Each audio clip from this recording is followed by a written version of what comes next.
நம்ம இப்போ பார்க்க போகிறது வந்து ஹெச்பிவி வேக்சினேஷன். இப்போ ரீசெண்டாக கவர்மெண்ட் ஃபுல்லாகவே வந்து ஹெச்பிவி வேக்சினேஷன் ப்ரொமோட் பண்ணுறாங்க. அப்படின்னா என்ன? ஃபஸ்ட்டு ஹெச்பிவி அப்படின்னா ஹியூமன் பேப்பிலோமா வைரஸ்.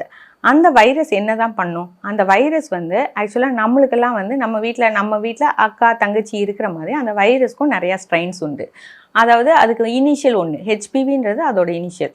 ஆனால் அதுக்கு நம்பர் கொடுத்துருப்பாங்க 6, 16, 13, 31, 32 அப்படிலாம். ஸோ அதில் ஒவ்வொரு வைரஸும் வந்து ஒவ்வொரு டிசீஸை ப்ரொடியூஸ் பண்ணும். அது ஈவன் வந்து கர்ப்பப்பை வாய் புற்றுநோய் கொடுக்கும், வார்ட்டு லீஷன்ஸ் மறு மாதிரி உள்ள டிசீஸ் கொடுக்கும், மோஷன் போகிற இடத்துல வார்ட்டு கொடுக்கும், நிறைய கேன்சர்ஸ்லாம் க்ரியேட் பண்ணுது. ஸோ அதை ப்ரிவென்ட் பண்ணணும், அது ரொம்ப முக்கியம். அதுவும் நம்ம இப்போ வெஸ்டர்னைஸ்டு கல்ச்சருக்கு அது ரொம்ப தேவை அப்படின்னு சொல்லிட்டு கவர்மெண்ட் வந்து இது வந்து ஆப்ஷனலான வேக்சின், அதாவது தேவைப்பட்டால் போடலாம்ன்ற இந்த வேக்சினை கண்டிப்பாக போடணும்னு சொல்லி முன்னிறுத்துறாங்க. ஏன் அப்படின்னா இப்போ உள்ள யங்ஸ்டர்ஸ்க்கு இப்போ போட்டுட்டா பின்னாடி அந்த டிசீஸ் வராமல் ப்ரிவென்ட் பண்ணலாம்.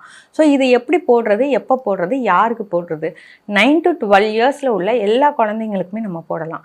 அதில் பாய்ஸ் அண்ட் கேர்ள்ஸ் இன்க்ளூடட். ஆமாம், கர்ப்பப்பை வாய் புற்றுநோயின்றீங்க, பாய்ஸ் எப்படி நீங்கள் சொல்கிறீங்க அப்படின்னு இல்லை. அதில் வந்து இது மறு மாதிரிலாம் வருதுன்னு சொல்கிறோம் இல்லையா, அந்த இது வந்து ஜென்ஸ்க்கும் வரலாம், கேர்ள்ஸ்க்கும் வரலாம். ஸோ அந்த பட்சத்தில் பாய்ஸ்க்கும் நம்ம என்கரேஜ் பண்ணோம். ஓகே, இந்த டோஸ் என்ன அப்படின்னா 2 டோஸில் நம்ம போடுவோம். அதாவது 9லேருந்து 12 வயசுக்குள்ளே நம்ம போடும்போது வந்து ஃபஸ்ட்டு டோஸ் 0 வீக் இன்றைக்கி போட்ட டோஸு, அடுத்தது 6 மாதம் கழித்து நம்ம போட்டுக்கலாம். 12 வயசை தாண்டின குழந்தைங்களுக்கு வந்து 3 டோஸில் நம்ம போடணும். ஃபஸ்ட்டு டோஸ் போட்டுட்டு 1 மாத கேப்பில் செகண்ட் டோஸ் போட்டுட்டு அடுத்தது 6 மாத கேப்பில் 3வது டோஸ் போடணும். ஓகே, இந்த வேக்சின் வந்து ஒரே டைப்பில் தான் கிடைக்குமா? நம்ம எங்கே போயினாலும் போட்டுக்கலாமா? ஆக்சுவலாக இந்த வேக்சின் வந்து இப்போ வந்து நம்மளுக்கு 3 டைப் ஆஃப் வேக்சின்ஸ் கிடைக்குது. செர்வாரிக்ஸ், கார்டாசெல் 4 ஸ்ட்ரெயின், கார்டாசைன் 9 ஸ்ட்ரெயின்ஸ்னு கிடைக்குது. இந்த செர்வாரிக்ஸில் வந்து 2 ஸ்ட்ரெயின் தான் நம்மளுக்கு கிடைக்குது. கார்டாசெல்லில் 4 ஸ்ட்ரெயின் கிடைக்குது. அப்புறம் 9 ஸ்ட்ரெயின். அதில் ரேட்டு கொஞ்சம் டிஃப்ரென்ஸ் இருக்கும். ஸோ நம்ம 9 ஸ்ட்ரெயின்னா 9 டைப் ஆஃப் டிசீஸ் க்ரியேட் பண்ணுறதை ப்ரிவென்ட் பண்ணுறது. ஸோ அதை போட்டுக்கிறது நல்லது.